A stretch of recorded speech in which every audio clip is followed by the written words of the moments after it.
No caso da Sabrina Sato, ela teve uma mudança de comportamento, ela começou a malhar muito, então isso se refletiu também na face, porque quando a gente malha muito, a gente emagrece como um todo, inclusive a face. Mas no caso dela, ela teve a sorte de encontrar profissionais muito bem qualificados e o rosto dela realmente está muito bonito. Ela era para estar com esvaziamento da face e a gente olha que tá linda, não tá? Mas isso, como que ela conseguiu esse efeito? Fazendo preenchimentos justamente nas áreas de sustentação e elevação da face. A gente vê que o malar dela está muito bem definido, está muito bonito, tá um tratamento no ponto que a gente fala, né? Não tem aquele malar de malévola e tá bem distribuído, bem harmônico. O ramo da mandíbula e o contorno mandibular dela também está muito bem feito. E para quem tem a face cheinha, mas não tem o biotipo da Sabrina Sato, não malha muito, tem a face cheinha e quer resolver isso, a gente pode lançar mão dos Emptyres. Emptyres são esvaziadores da face. São procedimentos que a gente faz com fins de queimar as camadinhas de gordura que ficam embaixo da nossa pele aqui. A gente tem várias camadinhas de gordura. Então a gente pode lançar mão de enzimas que vão queimar essas gordurinhas. A gente pode lançar mão do ultrassom normal, aquele da fisioterapia, tem bons resultados. A gente pode lançar mão da tecarterapia e radiofrequência. Então tudo vai agir na gordura localizada, nessas gordurinhas localizadas embaixo da nossa pele.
Hoje a gente vai realizar um procedimento muito procurado nas clínicas odontológicas, estéticas, enfim. É a rinomodelação. Por que se trata a rinomodelação? A rinomodelação é quando a gente coloca um produto para melhorar o contorno do nariz, melhorar a ponta nasal, melhorar o perfil do paciente. O paciente que tem aquela ponta nasal um pouco caída, a gente pode solucionar com ácido hialurônico. O paciente que tem uma giba altinha, a giba é aquele ossinho que está um pouquinho protuberante em cima, o paciente tem aqui um afundamento nessa região, a gente pode melhorar também com a rinomodelação. Os casos de sucesso são grandes, porém, essa área é uma área muito perigosa para se trabalhar, ou seja, A gente tem que fazer com profissionais competentes, que entendem realmente o que estão fazendo e principalmente que usam os produtos corretos nas regiões corretas e indicadas para o procedimento. É claro que essa rinomodelação tem que ser muito bem avaliada, porque às vezes, muitas das vezes, os pacientes têm que se submeter a procedimentos cirúrgicos. Às vezes o ácido hialurônico ou o fio, que é um fio de PDO com tracionamento que a gente pode colocar também para levantar a ponta, ele não vai solucionar a queixa estética que o paciente tem. Então a gente tem que ter uma conversa muito clara com o paciente, para o paciente não ter tantas expectativas, porque tem casos que realmente é só cirúrgico. Não adianta você querer fazer rinomodelação, que o paciente acaba ficando frustrado. Mas a gente já fez uma toxina pré-operatória nessa paciente, essa paciente está preparada, tem 15 dias que a gente realizou a rinomodelação com toxina botulínica, para a gente preparar a região para o ácido hialurônico ficar lá no lugarzinho que a gente colocar. Então, é um procedimento feito no consultório, com anestesia local, o paciente não sente dor e a gente vai mostrar o antes e o depois.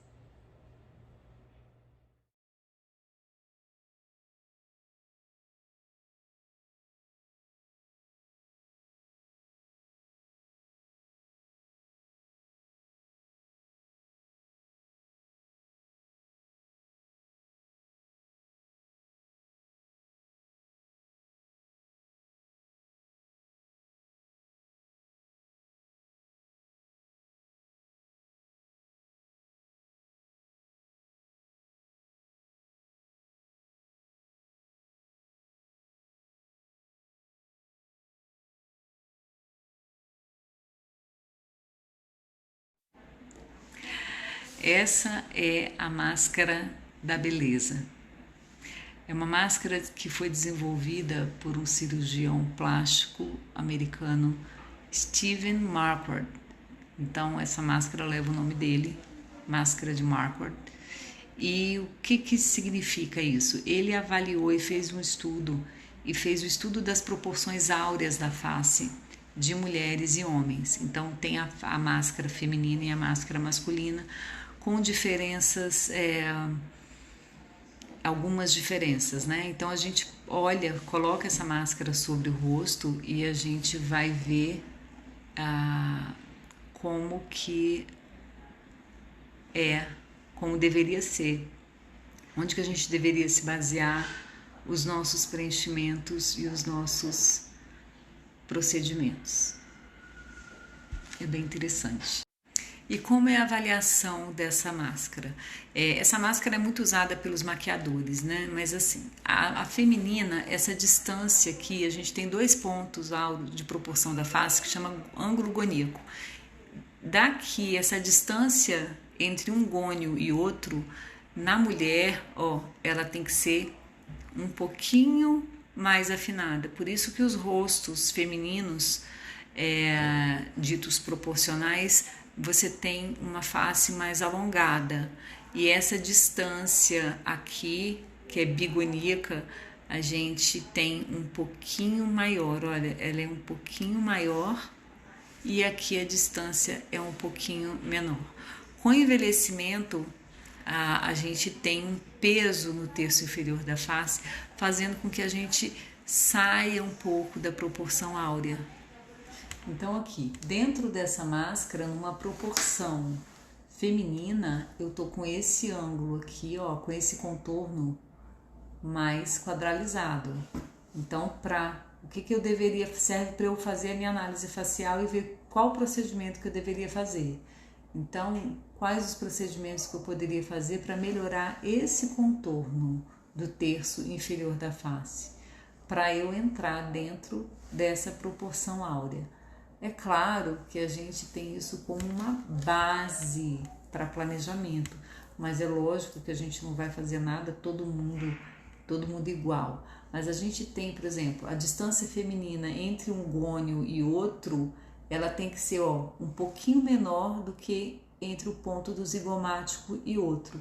E isso dá essa ideia do triângulo invertido. Então, quando a gente pensa no triângulo invertido, a gente pensa numa face feminina. Ó, e quais as opções que a gente tem para tratar esse terço inferior da face, para tirar esse peso que acontece, né, com o envelhecimento? A gente tem opções de fios, de PDO para fazer um tracionamento dessa região. A gente tem opções de pontos de MD Codes, onde a gente pode colocar aqui no queixo pontos que alongam a face, a gente tem essas opções. Quando o peso é muito grande, a gente tem a opção de lipo cirúrgica de papada, a High Definition, a gente faz 3 pertuitos e com uma cânula a gente vem sugando essa gordurinha aqui, deixando esse contorno mandibular melhor, e tem outras opções de tratamento também. Inclusive bioestimuladores de colágeno é muito interessante também nessa região. Tem também opções não invasivas, tratamentos com radiofrequência, tecarterapia, elas melhoram bastante essa região. Tratamentos com ultrassom microfocado também, ultrassom convencional funciona, só que precisa de mais tempo, mais sessões para a gente realmente ver o resultado.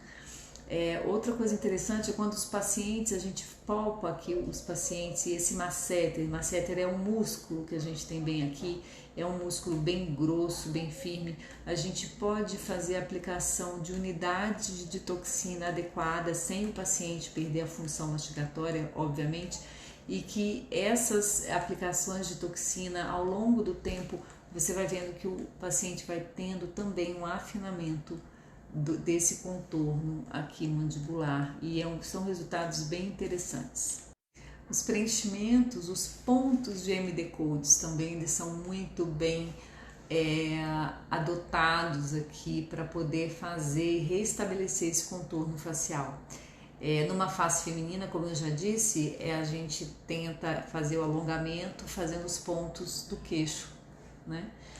E existe uma tendência hoje, inclusive, da quadralização. As mulheres buscam um ângulo de mandíbula mais proeminente. Eu vejo muitos exageros, assim como na boca, né? A gente vê mulheres querendo ser Angelina Jolie, mas que não cabem dentro da estrutura dela. Angelina Jolie tem uma face que dentro da máscara de Marquardt é uma face masculina, ela tem essa distância exatamente igual, essa proporção, mas ela é linda, mas ela, é a genética natural dela.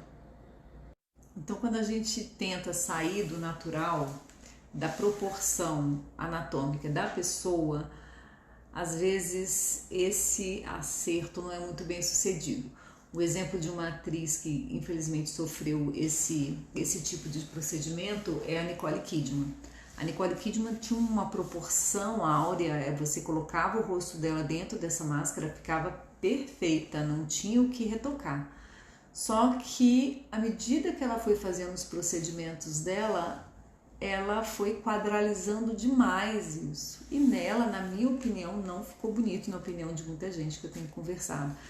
Ela tem tido uns procedimentos que saíram da anatomia natural dela.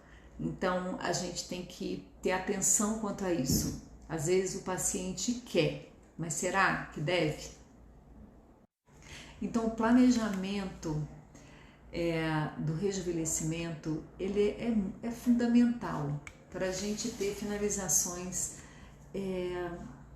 adequadas, finalizações harmônicas, né? Porque dependendo do preenchimento, como coloca, onde coloca, fica desarmônico, como é o caso da Nicole, como é o caso da Demi Moore. Meu Deus, pegaram uma mulher linda como ela e fizeram ela ficar feia, não sei como conseguiram fazer isso.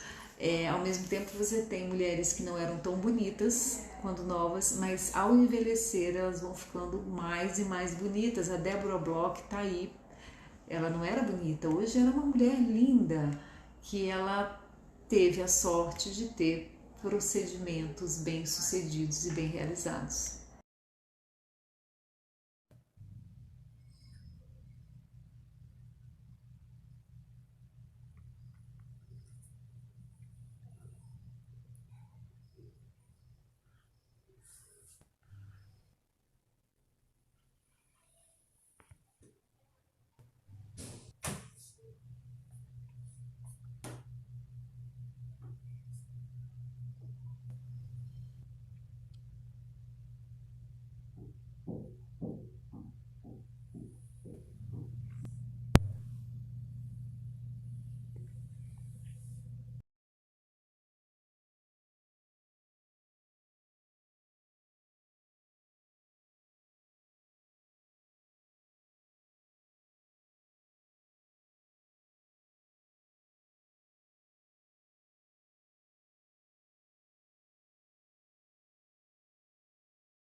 que esse medo?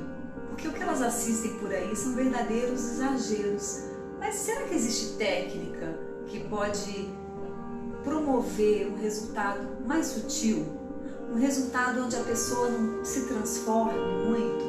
Um resultado onde a pessoa vai voltar a ter o volume que ela tinha, mas que com o passar da idade a gente acaba perdendo. O envelhecimento é assim, a gente também perde volume labial. E esse volume labial ele pode ser recuperado sim, sem exagero, com técnicas seguras que não vão promover um pós-operatório ruim, uma obstrução vascular, que é o mais temido de todos. Então, a gente aqui faz uma técnica muito bacana, muito interessante, em que o paciente fica muito satisfeito. E a técnica mais adequada para se usar e mais segura é definitivamente o uso de cânulas. As cânulas 22G, principalmente, são as que dão mais segurança na hora de fazer esse procedimento. É na área onde a gente passa o batom, que é o vermelhão do lábio, que passam duas artérias muito importantes, a artéria labial superior e inferior. E essas artérias, elas podem sim sofrer obstrução vascular, gerando uma necrose, se eventualmente um gel de ácido hialurônico obstruir essas artérias. E isso não é difícil acontecer, infelizmente, porque quanto mais procedimentos são feitos, mais a gente vem assistindo esse tipo de intercorrência. Então isso pode sim ser evitado com o uso de cânulas 22Gs, uma técnica adequada, uma técnica anestésica. E para realizar essa técnica com cânula, necessariamente a gente precisa de uma técnica efetiva anestésica, porque sem anestesia não tem condições de usar cânula. Então os profissionais que dominam a técnica anestésica, como nós cirurgiões dentistas, o paciente faz um procedimento, ele fica surpreso em não sentir dor, em sentir conforto na hora do procedimento, e no outro mês, na hora de fazer a reavaliação, o paciente sempre pede mais. Então isso agrega valor ao seu tratamento e os pacientes sempre saem muito satisfeitos. Então, o meu conselho, procurem profissionais que façam técnicas com anestesia e técnicas de preenchimento labial com cânula. É o mais seguro, não precisa ter medo.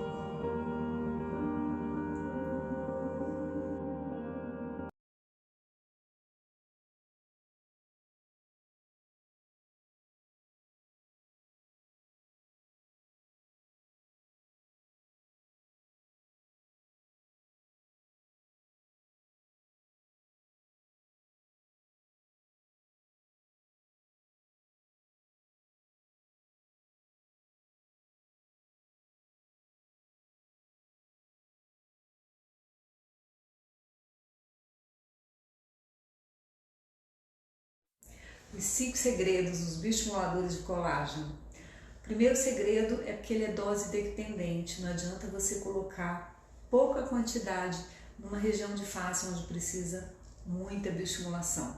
Segundo segredo, usar os pontos de sustentação da face para você começar a sua bioestimulação. Se você faz assim, no retorno, o paciente já começa a tomar uma forma e até mesmo de preenchido. Terceiro segredo, não fazer somente a bioestimulação na derme. A epiderme precisa estar renovada, ela precisa aparecer, porque senão os resultados serão pífios. O paciente não consegue perceber o que melhorou, se a parte de fora não está viva, não está cheia de colágeno, e aí a gente pode lançar mão de vários recursos para isso. Quarto segredo é a sequência de tratamento correta. Não adianta querer fazer uma bioestimulação e querer os resultados que a gente vê aí nos livros, nos artigos. Tem que ter 3 bioestimulações e uma sequência com um intervalo de 30 a 40 dias. É claro que se o paciente for 40 anos, uma sessão só de bioestimulador é ideal. Mas eu sempre falo, acima de 50 anos são 3 sessões de bioestimulação e depois o paciente volta anualmente para poder fazer essa dosagem de colágeno, esse booster de colágeno para poder fazer com que o organismo entenda que ele precisa continuar formando colágeno. Quinto segredo, suplementação dos pacientes. Para formar o colágeno, a gente faz uma injeção do bioestimulador, mas quem forma o colágeno é o paciente. Se o paciente não tem os níveis de nutrientes necessários que estão envolvidos na cascata da neocolagênese, você vai ter um resultado pífio. Então a gente tem que bioestimular, mas suplementar também. Que minerais? São vários, mas Verisol é um peptídeo de colágeno que eu prescrevo muito, faz muita diferença essa prescrição. Tem estudos que falam ainda que uns 5 gramas ao dia é melhor ainda, se o paciente puder manter isso, é legal durante o tratamento. E todas as vitaminas e os minerais que a gente sabe que estão envolvidos na cascata da neocolagênese. Então, a gente tem zinco, selênio, magnésio, tem vários minerais envolvidos.